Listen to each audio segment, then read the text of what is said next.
दोस्तों एक बार फिर से स्वागत है आप सभी का अपने इस प्यारे से यूट्यूब चैनल पे। आज हम हल करेंगे कक्षा 10 गणित प्रश्नावली 4.3 और हमारे पास प्रश्न संख्या है 1। तो हमारे पास प्रश्न है, निम्न द्विघात समीकरणों के मूलों की प्रकृति ज्ञात कीजिए। यदि मूलों का अस्तित्व हो तो उन्हें ज्ञात कीजिए। यानी कि हमें क्या करना है, द्विघात समीकरण के क्या निकालने हैं, कुछ मूल निकालने हैं। ठीक है, यानी मूल मतलब कि जो आंसर निकालने हैं उनकी क्या करनी है, प्रकृति ज्ञात करनी है। ठीक है, तो इससे पहले हम क्या करेंगे, थोड़ा सी चीज़ हम पढ़ना पड़ेगा हमें। तो अभी तक हम क्या कर रहे थे कि जो भी हमारे द्विघात समीकरण है, ठीक है, उस द्विघात समीकरण की तुलना हम एक समीकरण से करते थे। किससे करते थे? ax² + bx + c बराबर 0 से करते थे। ठीक है, ये हमारे पास द्विघात समीकरण होता था, तो इसकी तुलना हम करते थे। तो अब हम क्या करेंगे, इस ax² + bx + c की हेल्प से हम क्या निकालते हैं, b² - 4ac निकालते हैं। ठीक है, तो जब भी हमारे पास कंडीशन रहता है, ठीक है, इस b² - 4ac को हम क्या बोलते हैं, d बोलते हैं। डी को हम क्या बोलते हैं, विविक्त कर, विविक्त कर। ठीक है, b² - 4ac निकाले थे, इसको हम d से डिनोट करते हैं और इसको क्या बोलते हैं, विविक्त कर बोलते हैं। तो जब भी हम ये d की वैल्यू निकालेंगे, d का मान निकालेंगे, तो हम d के 3 मान निकल सकते हैं। ठीक है, एक तो जब d जो है वह क्या हो, 0 से बड़ा हो। ठीक है, 0 से बड़ा हो। एक तो जब d जो है वह 0 के बराबर हो और d जो है d से छोटा हो। ठीक है, जब भी d 0 से बड़ा होगा तो हमें क्या मिलेगा, दो अलग अलग क्या निकलेंगे, दो भिन्न वास्तविक मूल निकलेंगे। ठीक है, दो आंसर निकलेंगे इसके और क्या होंगे, वह अलग अलग होंगे। ठीक है, कहने का अर्थ है दो भिन्न वास्तविक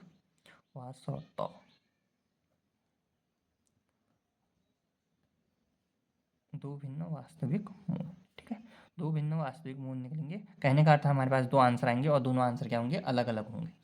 जब d बराबर 0 निकलेगा तो हमारे पास क्या होंगे, दो बराबर वास्तविक मूल होंगे। ठीक है, दो बराबर वास्तविक मूल होंगे। दो बराबर वास्तविक मूल मतलब हमारे पास दो आंसर आएंगे और दोनों आंसर क्या होंगे, बराबर होंगे। दोनों आंसर क्या होंगे, सेम होंगे।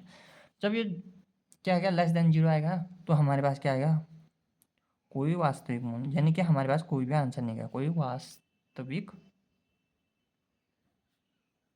मूल नहीं होता। ठीक है, कोई वास्तविक मूल नहीं होता, यानी कि हमारे पास कोई भी आंसर नहीं आता। ठीक है, तो हमारे पास क्या आ गए, तीन कंडीशन आ गई। ठीक है, जब डी हमारे पास क्या हो, 0 से बड़ा हो, जब डी हमारे पास 0 के बराबर हो, जब डी हमारे पास डी 0 से छोटा हो। ठीक है, हमारे पास ये क्या आ गए, तीन कंडीशन आ गई।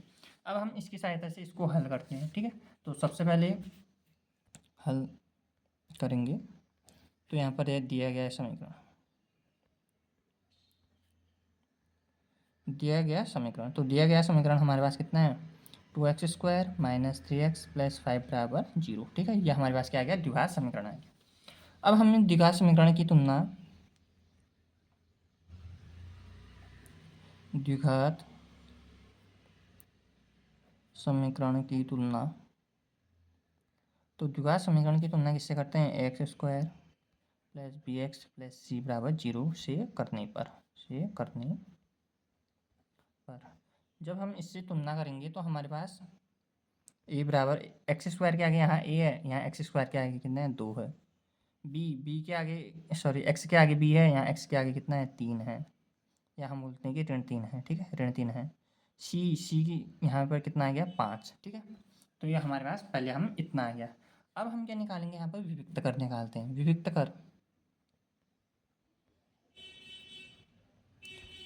कर d। ठीक है, वियुक्त का डी बराबर कितना होता है हमारा, b² - 4ac। ठीक है, 4ac होता है। तो b² माना कि ऋण 3 का स्क्वायर, ऋण 4 × a कितना है, 2 है, c कितना है, 5 है। तो हम इसको सॉल्व करेंगे, तो ऋण 3 का वर्ग, 3 × 3 कितना होता है, 9, ऋण 4 × 2 8, 8 × 5 कितना होता है, 40। ठीक है, अब हम इसको सॉल्व करेंगे, तो 9 ऋण 40। ठीक है, 9 ऋण 40 हम ये नहीं कर सकते हैं क्योंकि ये क्या होगी, छोटी संख्या और ये क्या होगी, बड़ी संख्या। तो हम इसका उल्टा कर देते हैं, 40 ऋण 9 कितना होता है, 31। और यहाँ पर क्या देखेंगे हम, इन दोनों में से बड़ा कौन है, 9 है कि 40 है, 40 से होता है। ठीक है, बड़ा, तो 40 के आगे कौन सा चिन्ह है, ऋण, तो इसके आगे कौन सा चिन्ह आ जाएगा, ऋण। अब हम यहाँ देखते हैं कि जो ये विविक्त का डी है, ठीक है, डी हमारे पास यहाँ डी हमारे पास कितना आ गया है, ऋण 31 यानी कि 1 से सॉरी 0 से क्या आ गया, छोटा आ गया, तो ऋण, ठीक है, 0 से छोटा आ गया, अतः तो 0 से छोटा आ गया, अतः हम क्या लिख सकते हैं, तो अतः जो हमारे पास जो समीकरण है, ठीक है, अतः क्या निकालना था हमें, मूलों का अस्तित्व हो, अतः जो द्विघात समीकरण के कोई वास्तविक मूल नहीं होगा, अतः द्विघात समीकरण का कोई वास्तविक मूल नहीं होगा, ठीक है। तो ये हमारे पास क्या है कि द्विघात समीकरण का कोई वास्तविक मूल नहीं है, क्योंकि हमने यहाँ पर पढ़ रखा था, ठीक है, जब डी हमारे पास 0 से छोटा था तो कोई वास्तविक मूल नहीं होता है, तो हम कह सकते हैं कि द्विघात समीकरण का कोई अस्तित्व नहीं है, तो हम इसके आगे को सॉल्व नहीं करेंगे, यानी कि इसका मूल नहीं निकल सकता है, ठीक है, कहने का अर्थ इतना है। तो हमारे पास ऐसे ही दूसरा इसका ऑप्शन है, तो दूसरा ऑप्शन क्या था इसका, 3x² माइनस 4 वर्गमूल 3x 4 वर्गमूल 3x धन 4 बराबर 0, ठीक है, ये हमारे पास क्या आ गया, दूसरा समीकरण आ गया। तो अब हम यहाँ पर क्या करेंगे, इसको भी ऐसे करेंगे, दिया गया समीकरण, ठीक है, जैसे हमने ऊपर किया, दिया गया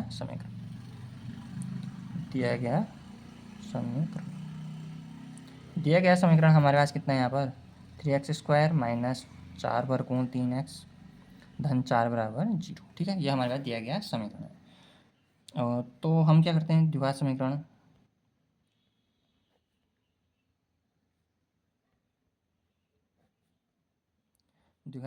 की तुलना जो है वो ax² plus bx plus c बराबर 0 से करने पर, ठीक है, इस द्विघात समीकरण की हम इससे तुलना करते हैं।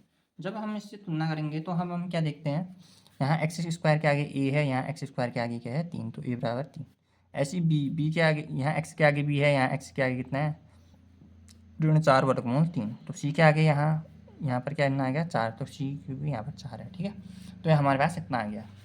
तो अब हम क्या करते हैं, हम यहाँ से क्या निकालते हैं, विभक्त कर,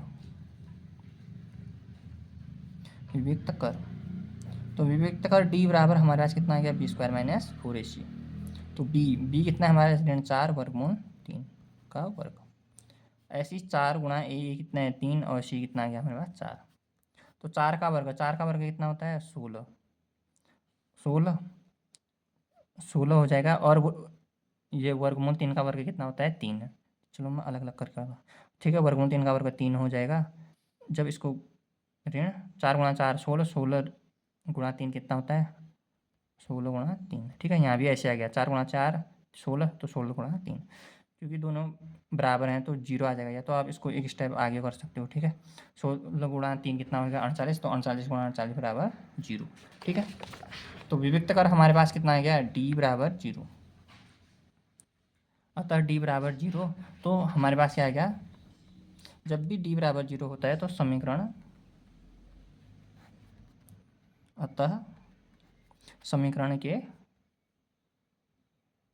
दो बराबर वास्तविक मूल होंगे, ठीक है, समीकरण के दो बराबर हमारे पास क्या होंगे, वास्तविक मूल होंगे। अब यहाँ पर क्वेश्चन में क्या दे रखा था, यदि मूलों का अस्तित्व है, ठीक है, मूल तो हमारे पास आएंगे, ठीक है, और वो मूल कैसे आएंगे, हमारे पास दोनों बराबर आएंगे, तो उन्हें ज्ञात भी करना है, ठीक है, तो उन्हें ज्ञात भी करना है, तो इसके लिए हम क्या करेंगे, उन्हें आप ज्ञात करेंगे। तो इसके लिए हमारे पास क्या होता है, b² माइनस 4ac हमारे पास कितना आ गया 0 आ गया, अतः द्विघाती समीकरण, तो हम इसको किससे सॉल्व करते हैं, द्विघाती समीकरण से, ठीक है, और हमारे पास द्विघाती समीकरण कितना होता है हमारे पास, -b plus minus root b² minus 4ac upon 2a, तो ये हमारे पास द्विघाती समीकरण होता है, आपको इसको याद करना है, ठीक है, इस समीकरण को, या तो इसकी, या हम लिख सकते हैं -b प्लस माइनस, क्योंकि b² माइनस 4ac हमारे पास कितना है d, तो d बराबर है बट्टे 2a, ठीक है, या तो ये वाला समीकरण, तो हम इसको मान निकाल दें, क्योंकि हमने d निकाल दिया है, d बराबर 0, तो हम सीधे इसको उपयोग कर सकते हैं, ठीक है, तो हम इसको उपयोग करेंगे तो माइनस बी कितना था हमारे पास यहाँ से, ये था, तो माइनस 4 वर्गमूल 3, ठीक है, प्लस माइनस डी कितना आ गया हमारे पास 0 बट्टे 2 ए कितना था हमारे पास 3, तो 2 गुणा 3। इसको सॉल्व करेंगे ऋण ऋण धन, ठीक है, तो हमारे पास 4 वर्गमूल 3 धन ऋण ये 0 है, तो 0/6, ठीक है, 0/6। अब हम यहाँ पर क्या करते हैं, तो 2 वर्गमूल 3, ठीक है, 2 से मतलब कट करने पर, 2 से भागा करने पर तो आ जाएगा 2 और ये नीचे आ जाएगा 3 बराबर कितना आ जाएगा हमारे पास, सॉरी धन ऋण कितना है 0 है। इसको और आगे को सॉल्व करेंगे तो हमारे पास क्या आ सकता है, जैसे इसी को आगे को सॉल्व करेंगे तो ये आ जाएगा 2 वर्गमूल 3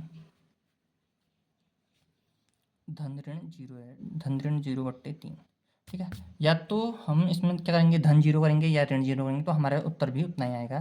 तो 2 वर्गमूल 3/3, इसको हम लिख सकते हैं 2 वर्गमूल 3, इसको क्या लिख सकता हूँ 3 को वर्गमूल 3 गुणा 3, तो वर्गमूल 3 गुणा 3 एक वर्गमूल से ये चला जाएगा तो यहाँ आएगा वो 2/वर्गमूल 3, ठीक है। तो हमारे पास दोनों आंसर क्योंकि सेम आ रहे थे तो अतः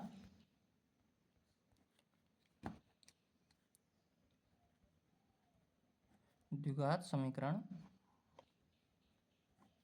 के मूल, तो द्विघात समीकरण के मूल कितने हमारे पास, अगर द्विघात समीकरण के मूल 2/वर्गमूल 3, 2/वर्गमूल 3, ठीक है, तो हमारे पास द्विघात समीकरण की या क्या आ गया, मूल आ गया, ठीक है। तो दोस्तों आशा करता हूँ कि आपको इस प्रश्न का हल जो है वो समझ में आ गया होगा। तो तब तक के लिए धन्यवाद दोस्तों।